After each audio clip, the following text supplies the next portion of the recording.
Good morning po sa lahat. Magandang araw po. Mag-uusap tayo muli. Ngayon ay Martes. Alas 6:05 na ng umaga. Habang malayo pa ang oras.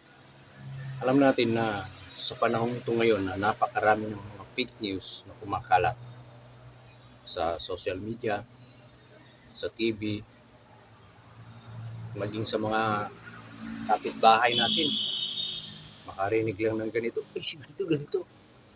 Si ganun na. Uy, ganito na. May wala namang batayan.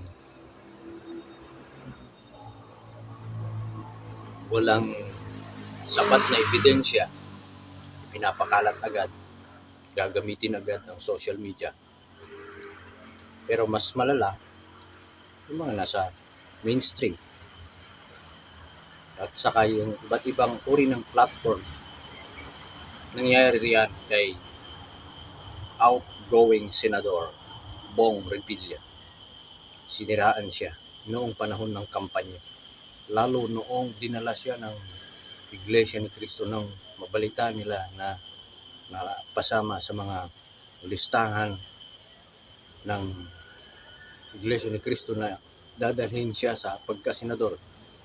Ang daming nagkalat ng mga fake news patungkol sa kanya. Siniraan siya ng siniraan patungkol sa pork barrel ng mga senador. Kaya ngayon ay walang katotohanan yun, yung mga paninira na yun. Ito na, gumawa siya ng hakbang. Ilang mga personalities, mga vlogger, mga content creator sa Facebook ang sasampahan nila ng kaso. Libel case. Ayan, sigurado yan. Kasi wala silang sapat na batayan. Kaya ito yung resulta ng kanilang kadaldalan. Gusto lang kasi nilang kumita. Gusto nilang magkaroon ng malaking views. Ay ito na, gumawa sila ng kung ano-anong mga fake news. Panuorin po natin. Planong magsampa ni outgoing Senator Bong Revilla ng kasong cyber libel laban sa mga vlogger at personalidad na nagpakalat ng disinformation, bagay na nagpatalo umano sa kanya sa eleksyon. Nakatutok si Mal Gonzales. Bigong makabalik muli sa Senado si re-electionist Senator Bong Revilla at ang sinisisi niya rito ang mga nagpakalat umano ng disinformasyon tungkol sa kanya nung nagdaang eleksyon. I'm sad nabiktima tayo ng fake news at napaniwala nila yung ibang tao na gano'n na yung totoo. Marami mga kabataan na bumuboto, hindi nila alam kung ano yung mga nangyari in the past years. Kaya dapat ma-inform natin sila. Isa sa tinukoy niyang fake news tungkol sa kanyang plunder case noon sa Sandigan Bayan kung saan siya naakwit. May kumalat daw na peking dokumentong nagsasabing kailangan niyang ibalik ang 124 million pesos sa National Treasury. Sa mga social media post, nakalagay na hindi pa rin niya umano isosoli ang pera, bagay na hindi naman daw sinabi ng senador.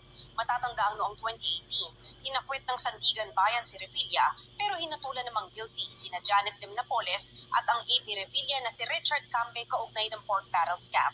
Pero hindi malinaw kung sino ang dapat magsauli ng halagang 124 million pesos.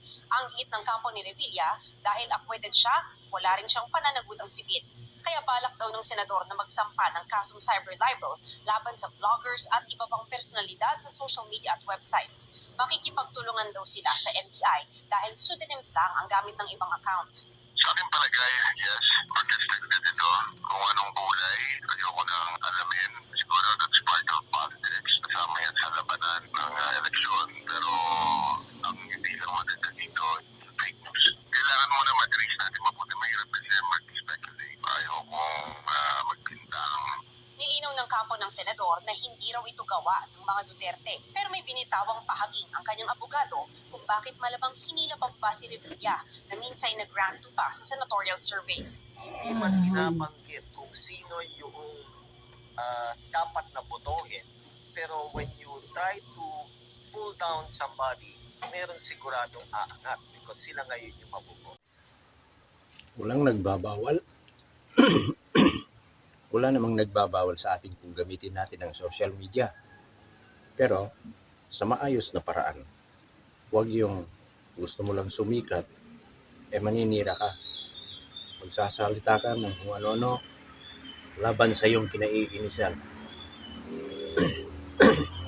Pwede mong gawing output ang social media. Basta't wala kang nasasaktan, wala kang nalalabag. Yun ang tama. Pero kung mayroon kang nalalabag, mayroon kang nasasaktan, dapat maglabas ka ng katibayan, patotoo. Kung totoo man yung binabanggit mo patungkol sa iyong topic, mayroon kang ebidensya, mayroon kang ilalabas dyan sa iyong video na si ganito na, o kaya ay yung tungkol sa ganito ay mayroon palang ganito o ganun. Hindi yung nakaka-dismaya yung ibang mga content creator na gusto lang sumikat ay kung ano-ano yung pinapalabas nila sa kanilang mga account. Kaya ito na ngayon, nagresulta ng fake news o di kakasuhan sila ngayon ng libel case. Hindi lang po mga personalities yung sasampahan nila ng kaso, maging yung mga website. Kasi maraming website ang gumamit ng fake news. Ginagamit nila yung kanilang site para magbigay ng maling informasyon sa mga followers nila, sa mga viewers nila. Ganyan po ang nangyari sa kanila. Kaya gumawa ng aksyon ang outgoing senador Ramon Bong Revilla Jr. Yun lamang po at mag-iingat po tayo lahat. Maraming salamat.